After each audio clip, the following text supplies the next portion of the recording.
안녕하세요. 콘스탄트 김의 티스와 함께 돈 버는 아카데미. 이번 시간에는요, 주택 증여 시 취득세 12% 폭탄이 현재 거론되고 있습니다.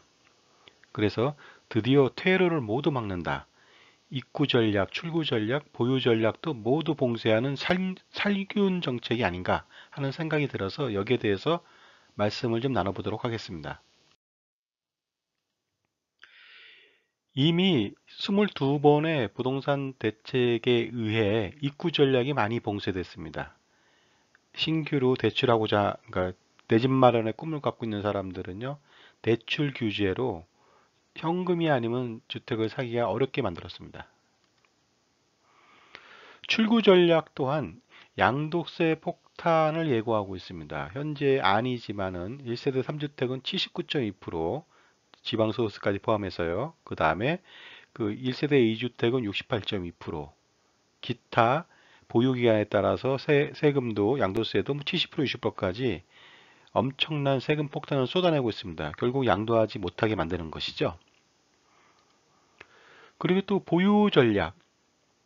보유를 하면요. 종부세를 또 폭탄을 매깁니다. 최대의 그 최고 세율 6%까지 매기겠다고 그 현재 안을 잡았죠. 그러면 6%라는 것은요. 거의 16년 정도 집을 가지고 있다 보유세인 종부세 내고 나면요. 빈털터리가 된다는 소리입니다. 이러한 입구 전략, 출구 전략, 보유 전략 전부 다 막은 상태에서 다시 또 그 취득세를 12%를 부과하겠다는 생각을 갖고 있는다는 것이 정말 놀랍습니다. 주택증여 시 취득세 12% 부과를 검토하겠다고 말을 했는데 이게 또 뭐 그 방구하지 않으면 뭐 똥이 된다는 말도 있지 않겠습니까? 속설에. 결국은 때만에 고개를 잡기 위해 흘러들어오는 물을 모두 막고 물을 퍼서 한꺼번에 일망타진하겠다는 그런 뜻이 숨겨져 있지 않을까 하는 생각을 해봅니다. 자, 만약에 그 취득세가 12%로 그 폭등한다면 증여세 등은 어떻게 될까요? 제가 한번 시뮬레이션 한번 해보겠습니다. 주택, 뭐 서울 지역에서 주택을 자녀한테 증여한다. 아파트 같은 경우요. 증여가액이 15억이라고 가정해 볼게요. 15억 원을 증여할 때 증여세 많이 나옵니다.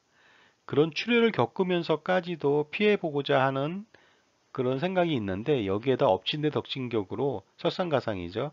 취득세 12%라는 것은 정말 엄청난 가렴지구가 아닐 수 없습니다. 15억 원을 막 눈물을 머금고 증여를 한다. 그러면요. 0.5억 공제해주고 14억 5천만 원에 대해서 그 40%의 세율을 부과합니다. 그렇게 되면요. 그 증여세는 4억 2천만 원이 나오게 됩니다. 거기에다가요. 취득세로 만약에 12%를 부과한다면 1억 8천만 원을 추가로 더 내야 됩니다. 세금 한번 비교해 볼까요? 현행은 증여세가 4억 2천만 원, 뭐 바뀌게 돼도 4억 2천이겠죠. 취득세는 4%입니다. 현행 4%라서 그 6천만 원이 되고요. 합계 4억 8천만 원이 됩니다. 생각해 보십시오. 15억짜리 증여를 눈물을 먹고 하는데 4억 8천이나 부담을 해야 돼요. 현재도. 엄청난 출혈이 아닐 수 없죠. 그런데 거기에다가 만약에 취득세 12%로 바뀌게 된다면은 취득세가 1억 8천이니까 토탈 들어가는 돈이 6억 원이나 됩니다. 그 실질적으로 증여를 하기 좀 곤란하게 만들었죠. 차이가 무려 1억 2천만 원이라는 것이죠.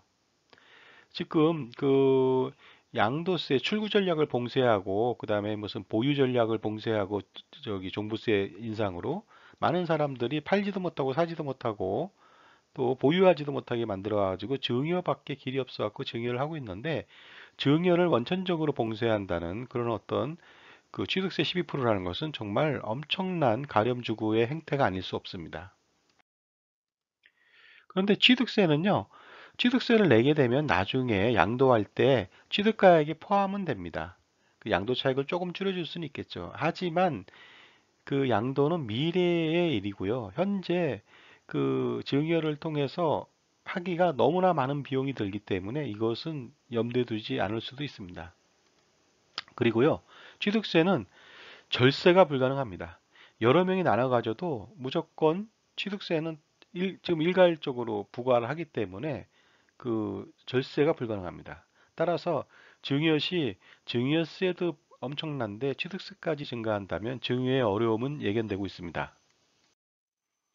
사실 증여는 순기능이 좀 있거든요. 나쁘게만 보지 말아야 됩니다. 상속 또한 마찬가지입니다. 경제 활성화에 기여가 된다. 순기능을 부여할 수가 있습니다. 왜냐하면 지금 조특법이죠. 조특법에 대해서도요. 창업자금 증여특례라는 것이 있고요. 가업승계주식 증여특례라는 것이 있습니다. 그것은 뭐냐면요. 그 창업하는 자녀한테 30억 원까지 증여를 하면은요. 세금을 뭐 10% 싸게 면제해 주겠다는 것입니다. 감면해 주겠다는 것이고요. 가업승계 또한 마찬가지입니다. 아버지가 회사를 운영하고 있을 때 주식을 미리 받는다면 거기에 대한 혜택을 좀 주겠다는 것이거든요. 이런 것들이 이런 법이 왜 나왔을까요? 바로 증여와 상속의 경제 활성화에 뭐 순기능을 부여한다는 측면 때문에 이런 것들이거든요. 그런데 증여는 나쁜 것이다 하는 식으로 낙인 찍혀버린다면 문제가 아닐 수가 없습니다. 솔루션이 있을까요? 뭐 당연히 있죠. 그 개정안이 혹시나 나온다면은 올해 안에 모두 증여를 하면 됩니다. 출혈이 있지만 증여를 할 수밖에 없는 그런 상황이 벌어지겠죠. 우리가 반면교사로 삼아서 해야 될 일이 좀 있습니다. 정책적인 측면인데요. 솔로몬 왕 이후 이스라엘의 패망 원인 중 하나가 가렴주구라는 거 아십니까? 솔로몬 왕 때도요. 지나친 세금을 걷었답니다. 솔로몬 왕이 서거하고 자녀가 왕이 됐는데 많은 신하들이 건의를 했대죠. 그 세금을 좀 줄여달라고 했더니만 그 왕이 아버지 때보다 더 많이 세금을 걷겠다고 공언했답니다. 그 많은 사람들의 민심이 떠났죠. 그 이후에 이스라엘은 외세의 침략을 받았고 양분되고 마지막에는 패망까지 이르는 것이 뭐 가렘주고 하나만 가지고는 아니었겠지만요.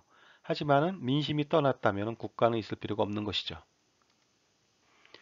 그리고 지나친 간섭, 정부의 간섭은 사유재산권을 침해하지 않나 하는 논란이 빚어질 수도 있습니다. 그렇게 되면요. 강력한 조세 저항을 초래할 수도 있다는 것이죠. 이런 부분들 조심해야 될 것 같습니다. 자, 지금까지요. 그 취득세 12% 폭탄 거론에 대해서 말씀을 드렸습니다. 콘스탄트 기메티스와 함께 돈 버는 아카데미를 마치겠습니다. 감사합니다.